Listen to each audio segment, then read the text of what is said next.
Hello, Professor Sachs. Thank you for being here today. My name is Chase Porter. We have Camilo Gutierrez. We have Jessica Hahn. We have Nikki Moore. We have Selena Muliga. And we have Natalie Worthy. And we're here to present the conservatorship of Britney Jean Spears. So let's take a dive right into our timeline and get a little bit of background on her. Britney Spears was born in a small town of Macomb, Mississippi in 1981. And only just a few years later, in 1998, did she become an international icon with her hit song, Baby One More Time. Hit me, baby, one more time. This catapulted her career, and only from then on did she gain more popularity. She was known in the US as the Princess of Pop. She was America's sweetheart. Everybody loved her. She had a beautiful life. What could go wrong? In 2007, her relationship with Kevin Federline ended, with whom she had two children. And after which, she started displaying some odd behavior. If you remember the photo of her in her car after shaving her head, this is the time that we're talking about. Very shortly after, in the beginning of 2008, she was hospitalized against her will at Cedars-Sinai in Los Angeles.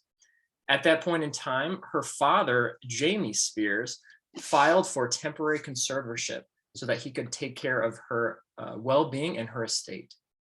This eventually was extended indefinitely later in the year and only further caused problems later on.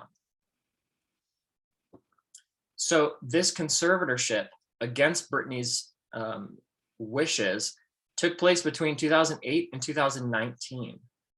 This is when she continued to tour as well, kind of on and off, given the permission of her physician, but her father was in charge actually of the entire tours. And as a result, Jamie was awarding himself millions of dollars in management fees and allocating millions of dollars to some of his closest friends.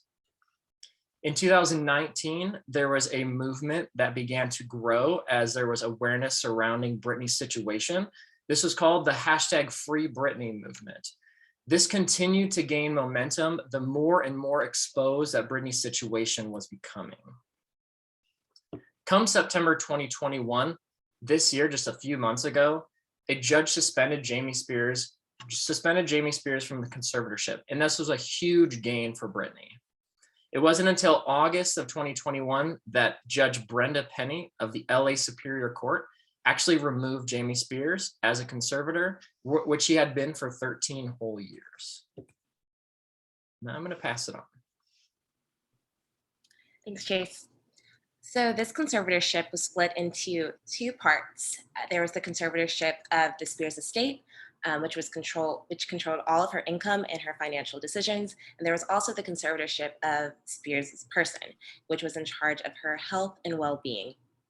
And Jamie Spears decided to go into this conservatorship because he believed it was necessary to protect Britney in every sense of the word.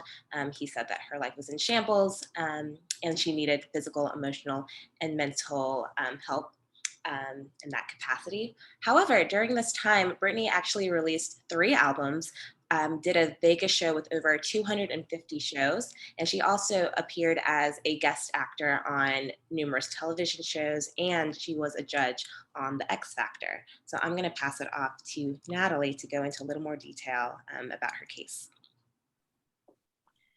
Thanks, Nikki. So if we could jump to the next slide. So the conservatorship, as Nikki mentioned, controlled really everything about Britney, both her person and her estate. So visitation rights to their children. Her father was able to get restraining orders to control who she visited. He was able to select all of her roles in terms of her attorney and her conservator, her doctors, everything like that. She really had no say.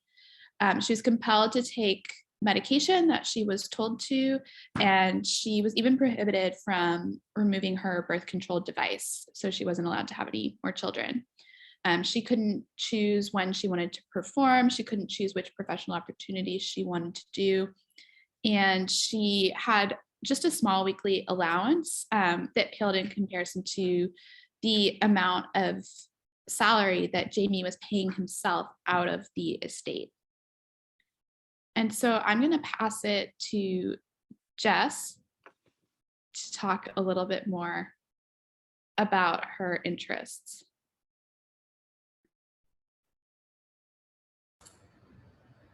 Thank you. So, Brittany's interests are personal, while other parties' interests are mostly financial. So, Brittany wanted to end the conservatorship and maintain at least partial custody of her children because, as Natalie mentioned, she had restricted visitation rights with her own children.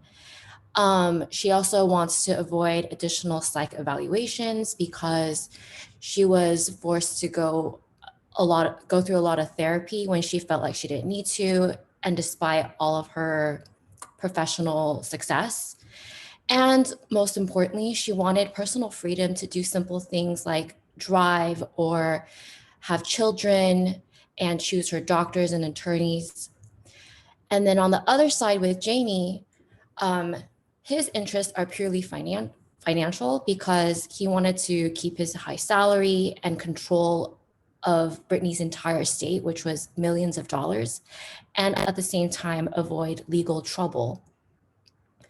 On the doctor's side, they wanted to maintain a high level compensation, avoid malpractice inquiries and lawsuits, and also maintain a professional reputation.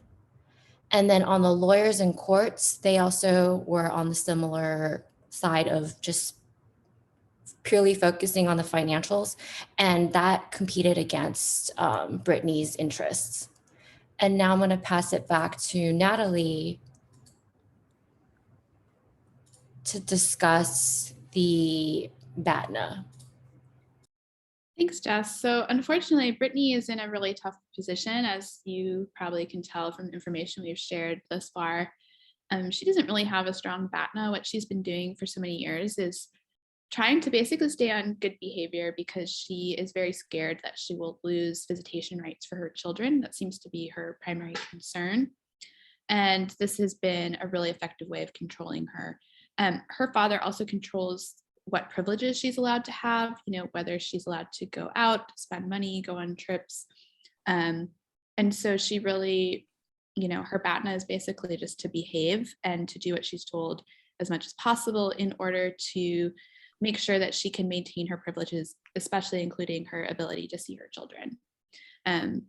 Her reservation price is pretty simple, frankly. She's just trying to choose her own attorney, have a choice of a professional conservator to replace her father, because there are professionals that do this, and her father certainly isn't trained in being a professional conservator. And she, of course, wants to maintain current level of custody for her children. For Jamie, his reservation price, we can assume he wants to maintain his high salary. He may also have some degree of wanting to maintain control, because he seems to maybe enjoy this conservatorship a little bit, maybe enjoying the power that he has.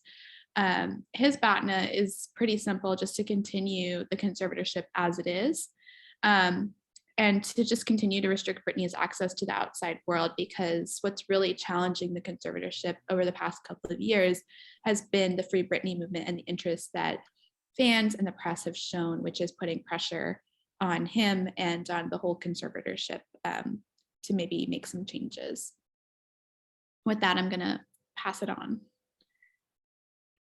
Thank you, Natalie. Now we're coming to the potential solutions that we came up with, and we were looking at those solutions when the conservatorship was still in place. We managed to come up with 4 ideas that might have actually helped this issue. One of them was the change of power. We would have said that they can cancel the conservatorship of the person, so Britney has a little bit more movement to go around, but still keep the conservatorship of the estate in place, at least for the time being. Then they could have just looked at how everything goes and then adapt if needed. Another idea was that they just changed the attorney in general, since Britney voiced multiple times already that she was unhappy with her current attorney and that she would have wanted a new one that she felt represented her better. They could have just done that, and that would have also helped with the misalignment of incentives, since Britney voiced multiple times that she feels that it's just not what she actually wanted. Another idea that we had was that overcomes the egocentric bias. Britney's parents were basically always looking at whatever Britney did wrong to prove that she actually had no control over her own life. So an idea would also have been to show to Britney's parents that she can actually take care of herself, so they might change their mind. Our last potential solution is to enable a contingency contract that states that they can cancel the conservatorship for a few months. And if Britney manages to take care of herself as she claimed she could, then they can cancel the conservatorship altogether. And if she actually fails to take care of herself, they could have just reinstated the conservatorship and stayed with what's going on right now. Next, let's have a look at why there are barriers for a resolution. We said that the biggest barrier is especially concerning interest, rights, and power, since interests are the source of an agreement and they can actually foster long-term solutions. Rights and power, however, are most often the source of conflict. And in this case, Britney's rights and powers are at the middle of the negotiation. There was a huge misalignment of the incentive structure and the desired ethical behavior that was shown by attorneys, healthcare professionals, and everyone that was employed by Britney's father, Jamie. Since they all wanted Britney to have as little power as possible, which is of course not in Britney's interest, since she wanted to have a little bit more freedom, and therefore there was this huge misalignment. And with that, I'm passing on to Camila. Thank you, Selena. So one of the things that we believe Britney can leverage is that the Free Britney movement really gave her the power to negotiate this time around. Several attempts had been made through reporters, her former boyfriend, and her former manager, but these had not been successful. And that was because Britney was formerly in the negative bargaining zone with no power. However, the movement really shifted her into a positive bargaining zone with the potential for an agreement.